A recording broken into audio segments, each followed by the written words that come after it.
अरे बहू, तू भी बैठ जा, तेरे ससुर को मेरे हाथों का ही कढ़ी चावल पसंद है। कविता का ससुर शंकर, देवर कुलदीप, नंद सीमा, पति और वो खुद भी अपनी सास के हाथों का बना कढ़ी पकौड़ा और चावल खाने बैठ जाती है।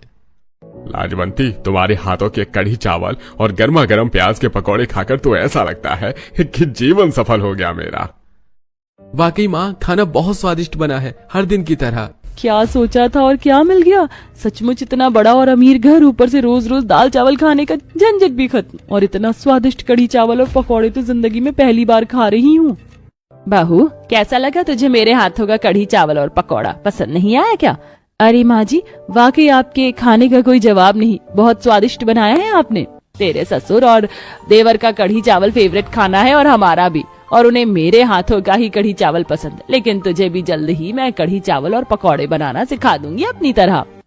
कविता तो कढ़ी चावल खाकर बहुत खुश होती है। अब वहीं शाम को भी लाजवंती कढ़ी चावल और पकौड़े ही बनाती है और सभी बड़े चाव से कढ़ी चावल और पकौड़े रख कर खाते हैं। क्या बात है, शाम में भी गर्मा गर्म पकौड़े और कढ़ी चावल खाने को मिल गया, वो भी बैठे बिठाए। सचमुच माँ जी के हाथों में स्वाद तो है। कविता की शादी को 2-3 दिन बीत गए थे और वो तीनों टाइम कढ़ी चावल पकौड़े खाकर खूब खुश थी, क्योंकि उसे तो अपने मायके में दाल चावल खाने को मिलता था जिसमें वो पक चुकी थी। इसलिए रात के खाने के बाद कविता अपने कमरे में एसी में बैठकर अपनी माँ दामिनी को फोन करती है। कविता बेटा, कैसी है? वहाँ सब अच्छे तो है ना? और तुझे किसी चीज की दिक्कत तो नहीं? बिल्कुल भी नहीं माँ, और आपको पता है यहाँ तो गर्मा गर्म कढ़ी पकौड़े और चावल खाने को मिल रहा है। अच्छा हुआ जो मेरा दाल चावल से पीछा छूटा। चल अच्छा है, तुझे कुछ अच्छा खाने को तो मिल रहा है, वरना तू कलेश कम करती है क्या? कविता को अभी ससुराल में कुछ ही दिन हुए थे, लेकिन वो अनजान थी कि कविता के ससुराल में कढ़ी चावल लोगों को इतना पसंद है कि दिन रात सुबह शाम सिर्फ कढ़ी चावल ही बनता है। ऐसे 15 दिन बीत जाते हैं और अब कविता किचन में कढ़ी चावल बनाने के बाद कढ़ी के लिए पकौड़े बना रही थी कि तभी वहाँ सास आती है। वहाँ सब खाने के लिए बैठे हैं, कढ़ी चावल तैयार है तो सभी के लिए लगा दे। हाँ माँ जी, बस हो ही गया, मैं अभी लगा देती हूँ, आप भी चलकर बैठिए। कविता आप सभी के लिए डाइनिंग टेबल पर खाना लगाती है। खाने में कढ़ी चावल और गर्मा गर्म पकौड़े थे, जिसे देखकर सब झटपट कढ़ी चावल खाने लगते हैं। वहीं अमन कमरे से निकलकर खाना खाए बिना जाने लगता है ऑफिस। अरे अमन, खाना खा लीजिए, इतना प्यार से बनाया है मैंने। समझो कविता, मेरा मन नहीं, मुझे कुछ ठीक नहीं लग रहा है। एक ये है कि इन्हें कढ़ी चावल और गर्मा गर्म पकौड़े मिल रहे हैं तो ये नखरे कर रहे हैं, लेकिन इनकी बात भी सही है। मुझे आए हुए 15 दिन से ज्यादा हो चुके हैं, लेकिन हर रोज कढ़ी चावल, सुबह शाम कढ़ी चावल खाकर मैं भी बोर हो रही हूँ। अमन तो बिना खाए चला जाता है। बाकी लोग कढ़ी चावल खाकर उसकी खूब तारीफ करते हैं।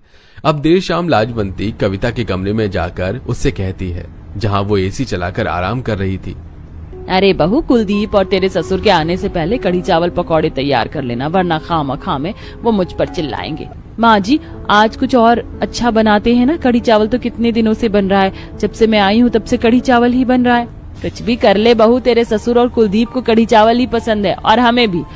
और अब तो मुझे भी उन दोनों के साथ कढ़ी चावल खाते हुए इसकी आदत लग गई है। तू भी कढ़ी चावल खा ही लेती है और बचे सीमा और अमन, वो भी खा लेंगे, तो फिर क्यों बेकार मतलब का कुछ और बनाकर उसे बर्बाद करना। मेरा मायका तो गरीब था तो माँ कढ़ी चावल पकौड़े ये सब बनाना ही नहीं चाहती थी, लेकिन मेरा ससुराल अमीर होते हुए भी कढ़ी चावल का इतना दीवाना है कि दिन रात यही चल रहा है।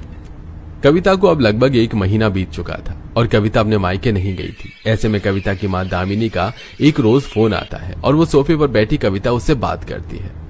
लगता है ससुराल जाकर हमें भूल ही गई, अपने मायके की याद ही नहीं आती तुझे? आती तो है माँ, लेकिन क्या करूँ, अगर मैं आपसे मिलने भी आई तो आप मुझे वही पुराना खाना दाल चावल खिलाती रहोगी। अरे अरे, मैं तो भूल ही गई थी कि मेरी बेटी अब अमीर हो गई है, वो गरीब घर से कदम रखेगी तो उसके पैर मैले हो जाएंगे। रख फोन, जब देखो तब ससुराल के गुणगान गाती रहती है।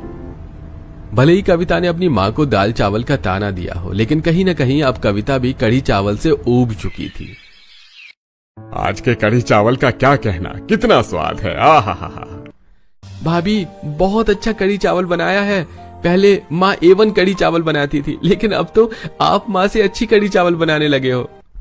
अच्छा, मैं क्या कह रही थी, शाम में कुछ अलग बना लूं? काफी समय हो गया, कढ़ी चावल ही बन रहा है। अरे बिल्कुल भी नहीं भाभी, शाम में भी कढ़ी चावल और प्याज के गर्मा गर्म पकौड़े तैयार रखना। मेरे दोस्त आने वाले हैं, वो भी कढ़ी चावल बहुत पसंद करते हैं। अरे बहू, इसके दोस्तों को भी मेरे हाथ की कढ़ी चावल बहुत पसंद थी। अब तो तू आ गई है तो तू ही बनाकर इसके दोस्तों को कढ़ी चावल खिलाना। कविता जब ये सुनती है तो वो अपने सिर पकड़ लेती है और मन ही मन खुद को कोसने लग जाती है।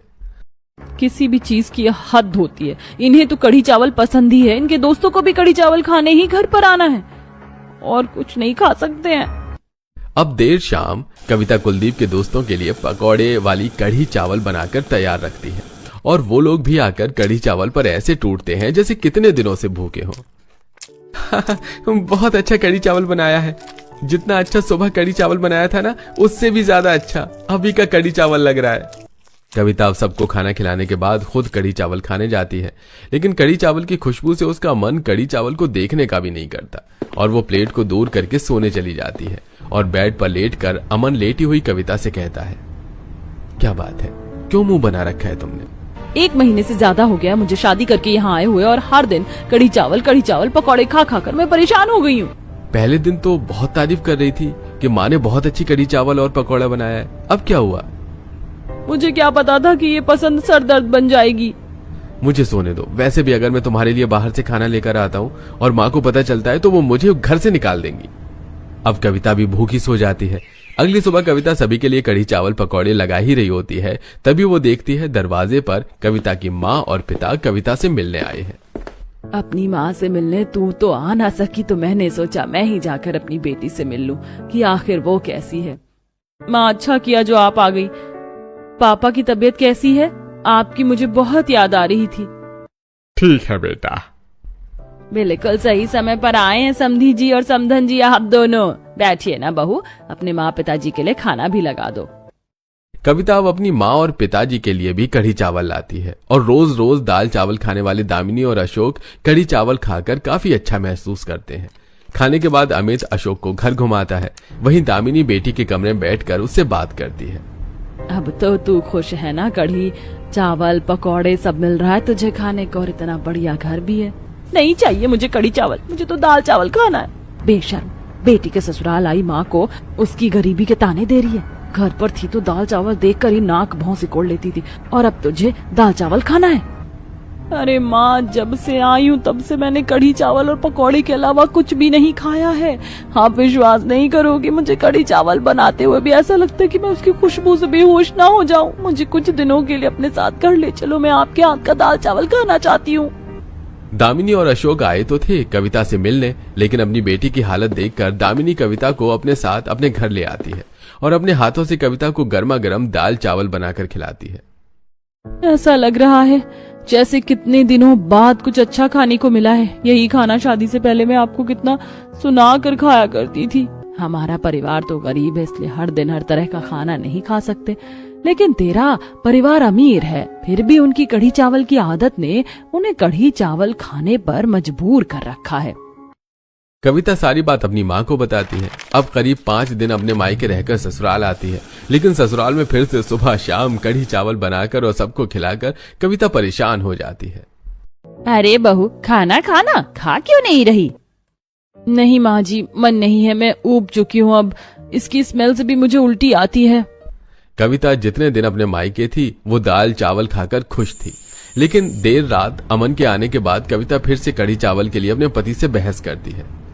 अरे तुम्हें अगर इतना ही अपने मायके का दाल चावल पसंद आ रहा है तो वही चली जाओ। हाँ, मैं चली जाऊंगी। कल सुबह ही मुझे मेरे मायके छोड़कर आना। अगली सुबह लाजवंती और शंकर देखते हैं कि अमन हाथ में सूटकेस लिए कविता को लिए कहीं जा रहा है। इसे लेकर कहाँ चल दिया? माँ, कविता की माँ की तबीयत खराब है तो कुछ दिन के लिए इसे मायके छोड़ आता हूँ। अच्छा, ये कब हुआ? बताया नहीं तूने? कोई बात नहीं, अगर समधन जी की तबीयत ठीक नहीं तो बहू को कुछ दिन वहीं छोड़ दे। अमन और कविता के बीच बहस की वजह से कविता अपने मायके चली जाती।